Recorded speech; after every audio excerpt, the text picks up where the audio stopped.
Inkino za kivandimwe ziri mu bituma urwaruka iyo ruri mu buruhuko rudashobora kuja mu bintazi. Ni muri iyo ntumbero hatunganijwe inkino ku mutumba wa Ninga uri muri zone Ninga, komine Gihanga, provinsi ya Bubanza. Izo nkino zikaba zahujwe n'imigwi indwi yo kuri uwo mutumba. Kuri uyu w'Imana igenekerezo rya 15 Nyakanga umwaka wa 2024 niho haba urukino rwa nyuma rwahuje imigwi ibiri, Intwari n'Urumuri. Urwo rukino rukaba rwarangiye batsindanye ku maperinati, aho umugwi w'Intwari watsinze ibitsindo 5-3 vy'Urumuri. Mw'ijambo ry'uwatunganije amahiganwa Sinzumusi Edouard aratubwira intumbero yatumye wegeranya urwaruka.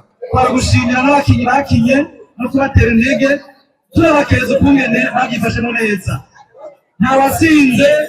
Ntabatsinzwe, intumbero n'imwe, twe dukeneye yuko urwaruka ubwa mbere turufasha kudasamara mu gihe cy'uburuhuko. Turiko turavuga ukungene bokina, twabasabye yuko bokina kivandimwe. Rero abari aba mbere, ababaye aba kabiri, bose n'abanyamutumba, nta n'umwe twirukana muri umutumba aguma ari muri umutumba ngaha. Mubandanye mushigikirana, runo rukundo twabonye muri iki gihe cy'inkino, urukundo rubandanye.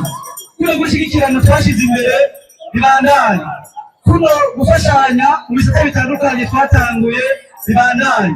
Si mu nkino gusa, no mu buzima bwa misi yose.